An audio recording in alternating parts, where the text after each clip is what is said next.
Subscribe now and press the bell icon. Never miss an update. Hi friends, I'm Shuchi here. Welcome back to my YouTube channel. Friends, आगे की video में हमने बात की थी vitamins के बारे में कि विटामिन्स हमारी बॉडी में क्यों इम्पोर्टेंट है, हमें विटामिन्स क्यों लेने चाहिए.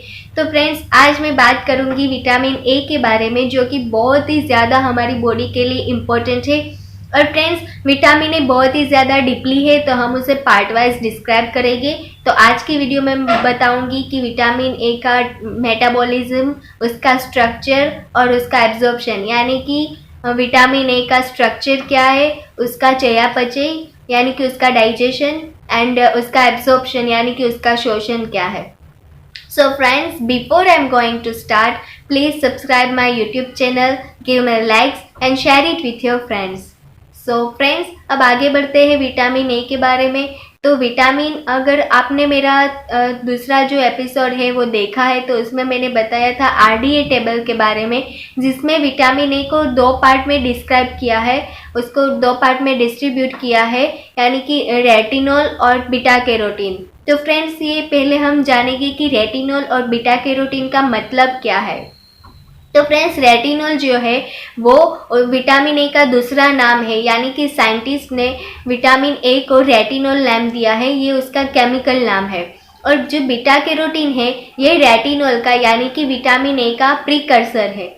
अगर आप रेटिनॉल को विटामिन ए बोले या विटामिन ए को रेटिनॉल बोलेंगे तो दोनों एक ही है, बट ये जो बीटा कैरोटीन है वो रेटिनॉल का पूर्व स्वरूप है.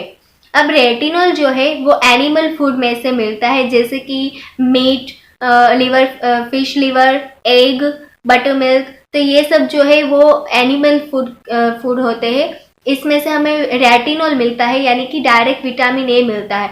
तो बहुत सारे लोग ऐसे हैं जो वेजिटेरियन हैं, जो कि एनिमल फूड्स नहीं खाते हैं, मीट, फिश लिवर ये सब नहीं खाते हैं, एग नहीं खाते हैं, तो उसको बीटा कैरोटीन लेना होगा. तो बीटा कैरोटीन के सोर्स है डार्क ग्रीन कलर के and yellow and orange colour के सारे फ्रूट्स और वेजिटेबल्स, जिसमें से बीटा कैरोटीन मिलता है. तो ये जो है बीटा कैरोटीन के सोर्स थे, जो कि प्योर वेजिटेबल्स है. तो वेजिटेरियन पीपल्स होते हैं वो इसे ले सकते हैं, इसमें से वो विटामिन ए कलेक्ट कर सकते हैं.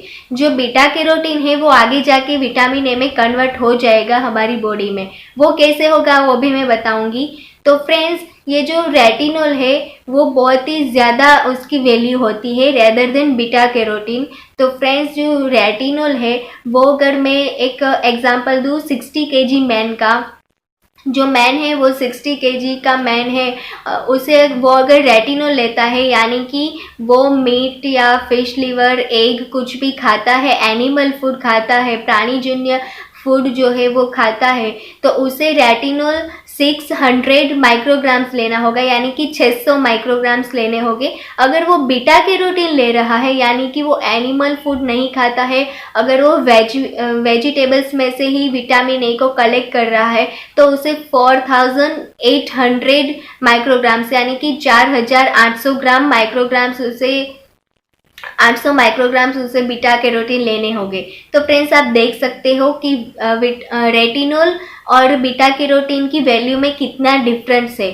और ये जो बीटा कैरोटीन है वो बहुत ही कम मात्रा में होता है, और इसीलिए हमें वो जो वेजिटेबल्स और फ्रूट्स होते हैं वो ज़्यादा अमाउंट में लेने पड़ते हैं.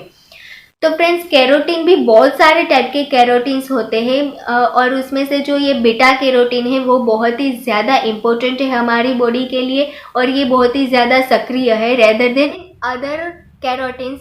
तो मैं यहाँ पे एग्जांपल देती हूँ एक अल्फा कैरोटीन एंड क्रिप्टोक्सेंथिन. तो ये दो जो कैरोटीन है उसके कंपैरिजन में जो ये बीटा कैरोटीन है वो बहुत ही ज़्यादा सक्रिय है, और इसीलिए हमें बीटा कैरोटीन लेना चाहिए. और वेजिटेरियन पीपल्स के लिए तो यही एक सोर्स है विटामिन ए तक पहुंचने का, बीटा कैरोटीन. तो फ्रेंड्स, अब हम बात करेंगे विटामिन ए का मेटाबॉलिज्म क्या है और उसका एब्जॉर्प्शन क्या है, यानी कि वो हमारी बॉडी में उसका चयापचय कैसे होता है और उसका शोषण हमारी बॉडी में कैसे होता है. तो फ्रेंड्स, अब जो हमारी रेटिनॉल होता है वो यानी कि direct vitamin A, beta carotene नहीं, डायरेक्ट रेटिनॉल वो हमारे पैनक्रियाज और इंटेस्टाइन के उत्सेचक के द्वारा, उसके एंजाइम के द्वारा उसका डाइजेशन होता है, उसका मेटाबॉलिज्म होता है। पैनक्रियाज यानी कि स्वादुपिंड और इंटेस्टाइन के जो एंजाइम होते हैं उसका जो उत्सेचक होता है उसके द्वारा उसका मेटाबॉलिज्म होता है।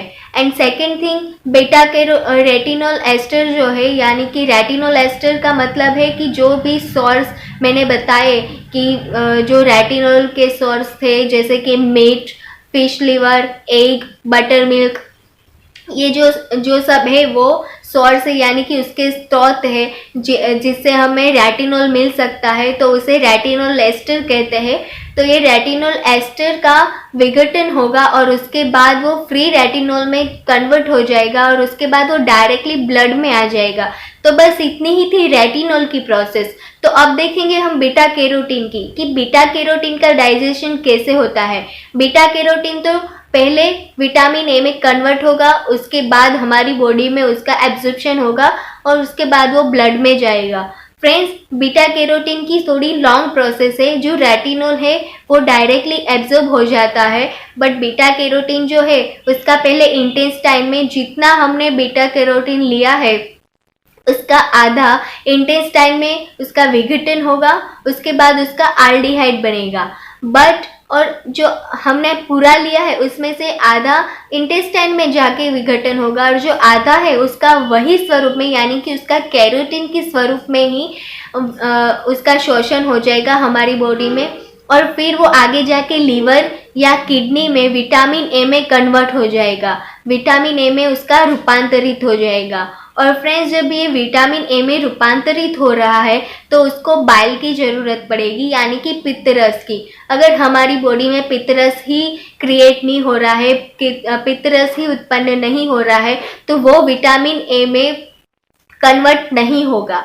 इसीलिए फ्रेंड्स, बीटा कैरोटीन जो है उसको उसके असली रूप में लाने के लिए यानी कि उसको रेटिनॉल में लाने के लिए हमें बाइल की बहुत ही ज़्यादा ज़रूरत पड़ती है। तो बाइल का होना बहुत ही ज़्यादा ज़रूरी है। तो फ्रेंड्स, इतना ही था metabolism and absorption vitamin A का। अब मैं अगली वीडियो में आपको विटामिन ए के सारे कार्य बताऊंगी और उसकी डेफिशिएंसी यानी कि उसकी वजह से क्या क्या कमी होती है वो बताऊंगी। तो फ्रेंड्स, विटामिन ए मैंने आगे बोला बहुत ही ज़्यादा डीपली है, तो मैं उसे पार्ट वाइज डिस्क्राइब करूँगी और ये बहुत ही ज़्यादा इंटरेस्टिंग भी है। विटामिन ए, सारे विटामिन के बारे में इंफॉर्मेशन लेना बहुत ही ज़्यादा इंटरेस्टिंग है। तो फ्रेंड्स, आप मेरी यूट्यूब चैनल देखते रहना और इसे सब्सक्राइब करना और अपने फ्रेंड्स के साथ भी उसे शेयर करते रहना। तो thank you for watching my video and अब मिलते हैं अपनी अगली वीडियो में। तब तक के लिए गुड बाय।